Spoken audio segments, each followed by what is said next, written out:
Hey guys, it's Polly with Raven Ministries International Training Center. I'm here with Candace. She came down for the PD Summit with Global Expeditions, and I just want to know a little bit about your first time experience out on Bourbon Street. It was incredible. I didn't know exactly what to expect, but I would say that I totally knew that God was there, and it opened my eyes on so many levels of just saying this is really what's happening. People really are walking by in the hundreds, and that the opportunity is there, that the harvest really is plentiful, but the workers are few. And it was so encouraging to see people as young as yourself out there boldly sharing the gospel and confidently sharing the gospel. And as somebody who works with young people on a regular basis and does youth mission trips, it just totally fueled my fire I want them to look like you. I want them to be as equipped as you. I want them to be as confident as you. I want them to have the same passion that I see in this team, especially a team of just so many people.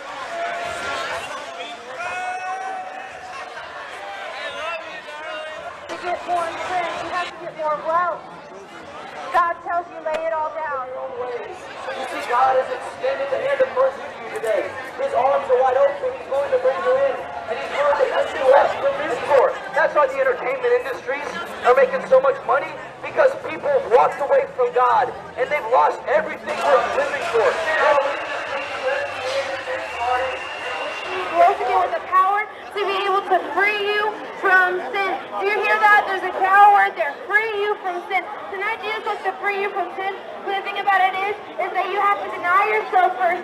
You must pick up your cross and you must follow after him. Let me ask you a question. How is the world treating you? How is it treating you? Is it treating you good? Because I know that when I was in the world and when I chose the things of the world, it chewed me up and it spit me out. But when I chose to follow Jesus, and I said, you know what? I know that in and of myself there is nothing good, and that I cannot make it without Jesus. And I had to humble myself. Tonight, my question is to you, are you willing to humble yourself tonight? Because you have to be ready. Because all of us, there's a portion of the one for the man to die and to face judgment. And Jesus is coming back, and he's coming back for a bride without spot or blemish. So tonight, my question is to you, when are you going to stop playing games? Or when are you going to get right with Jesus? Because Jesus desires your whole heart, not just some of it. I see all the people out here, the drinking, the partying, the sex outside of marriage. Why do you think that people do that? It's because they're hurt and they have a void that they have to feel. Let me tell you something tonight. Jesus is the answer to that void. If you have a problem with your addictions of lust, pornography, sex outside of marriage, drunkenness, Jesus is the answer. Jesus is the answer for the world. See, there's no song that says that. Jesus is the answer. So tonight we're preaching the goodness of God. It's not hatred. It's the very act of love that the world has ever saw. It's the greatest act of love that we will ever see. Tonight Jesus is offering himself to you just like he offered himself 2,000 years ago when he offered himself up on the cross and he was beaten and he was bruised for our iniquities.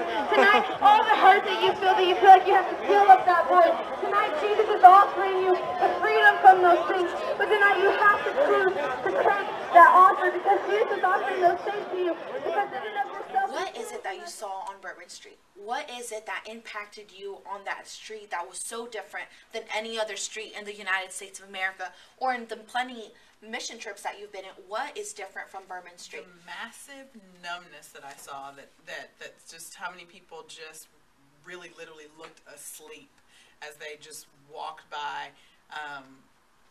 I mean, there's a definite shaking that needs to happen, but I couldn't believe how many people were just walking by numbly. It was just they were so comfortable just turning off.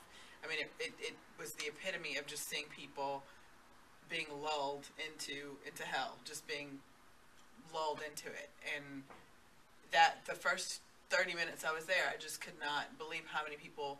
It wasn't like I was told that there'd be this open rejection and there would be lots of it, but the overwhelming vision I saw were just people who had no idea, that anything was off or wrong. It was like watching people standing in the middle of a burning house and just, maybe sniffing like it's kind of smoky in here, it's a little hot, but just no concern. So it definitely reiterated that there's a need to have a wake up. That he would refresh you, Rebecca, that he would refresh your soul, that you would know the God that loves you, the God that's for you. The precepts of the Lord are right, giving joy to the heart. Rebecca, that you would be full of joy, that you would know the joy of God. Amy, that you would know the joy, that you would know that God loves you, that He is for you. He will judge everything. You see so many of you tonight, you're saying only God can judge me. But I have to warn you, too confident like the Bible. I have to warn you, the pop culture doesn't define what God thinks. God will judge every single one of you. The Word of God says it's appointed once for men to die, and then the judgment. On that day you will stand before God, and the book of life, the Lamb's book of life will be opened up. And it says that every man will stand before him, both small and great. And those that are not found with their name in the book of life will be cast into the very pits of hell. And this is the second death. But I'm here to tell you tonight, you don't have to go to hell. So Polly, tell us what the Lord's been speaking to you today. The Lord's been speaking to me that it's so urgent. You know, it's kind of like what Raven Television is based on. It's based on Habakkuk chapter 2, verses 3 and 4. That right now, in this very moment, is the appointed time. It's the appointed time to preach the gospel. It's the appointed time for people to get delivered, for people to get saved. And it's the appointed time not for you, not just you, but for me to continue preaching that works, the good works that Jesus Christ continued. Yeah, what was your first experience out on Bourbon Street? Well, my first experience was very overwhelming because it's just something I wasn't used to. You know, you go out there and I heard, like, you know, it's kind of crazy because all the bars and strip clubs and just different stuff like that. But you're thinking in your head, like, early, like, how bad could it be? You know, like it's just people. But you know, going out there and just actually seeing the people that you know, you're just talking to them, but they're actually like screaming back at you. You know, and some people are screaming obscenities and.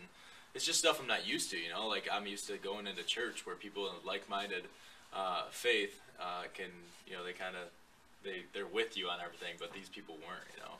And so there was definitely like it broke my heart to see it. And I really actually had a rough time with it. Just seeing the different people that were kind of just walking by and knowing that there's something I should be doing, but I wasn't doing. Yeah, and that's, you know, it says in Matthew chapter 28, verses 19 through 21, it says, "Go therefore into all nations." You know, it's a commandment that Jesus himself, you know, commanded us as a believers of Jesus Christ to do. So you were talking about the church. What would you encourage the church after being out on Bourbon Street? How would you encourage them with that? Well, with the church, I would definitely encourage them to be more realistic. You know, like we kind of put ourselves in these bubbles. And we think like, yeah, everything's perfect, cookie cutter, you know, nothing's really going on in our lives. But in all reality, how many people in the church are actually going through that type of stuff? Yeah. You know, and we just kind of blow it off to the side. But, you know, the Bible talks about walking in the light. And when you're walking in the light, you're actually free. You know, when we're in the light, we're free. When you're in the darkness, you're bound. So that stuff that we keep hidden in our lives, especially people in the church. You know, I don't know how many men that hide the fact that they look at pornography in the church. And that is a chain that is holding them back. So we need to, in a way in the church, we need to bring stuff into the light so that we can be truly free in Jesus Christ. Amen. And just a last question, how is that going to affect your ministry now? Now that you've experienced everything, you know, coming to Raven, you know, having your PD Summit here in New Orleans, how is that going to affect your ministry back home? Well, it for sure challenged me personally because, you know, the people here at Raven, they have such an urgency for the gospel and for people to receive the gospel. And for me, it's like I work with young adults and, you know, I work with teens, and it's like the urgency isn't always there. It's like, all right, what can I do to attract people into church? So this is going to change my ministry in such a way where it's not so much about how can I get people into church doors, but how can I truly get people to believe in Jesus Christ, because that's really the reason. You know, it's not about bringing people into the church door. It's about giving people the living water that is Jesus Christ. Welcome, tonight, February 7th, and I have something to do here. You guys are out on Bourbon Street tonight, you're with everyone, trying to party it up. Enemy of God. He cannot comprehend the things of God. It says that a fleshly man, the natural man cannot judge the spiritual man. And tonight we proclaim to you that your mind is free. You are called to walk with Jesus Christ.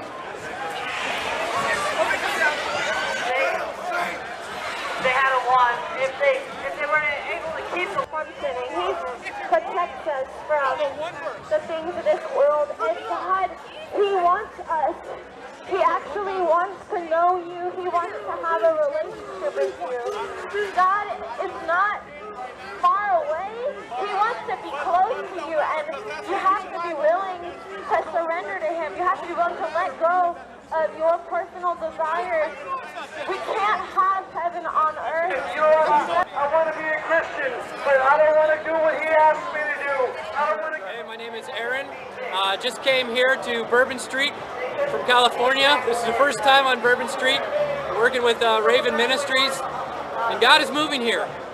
We just had a guy from Michigan come here, and he was kind of drawn in to what was happening, and we were just kind of like, what's going on? You know, just trying to get to know him. Long story short, he's struggling with faith right now. He doesn't know what to believe. He's a science major, super smart guy, but science is telling him that God doesn't exist. But we know that God exists, and God kind of gave me a word and just called him out right on it. Like, you're struggling with faith, you're stuck at a step in faith, and He loves you, and keep moving forward. This is just a step.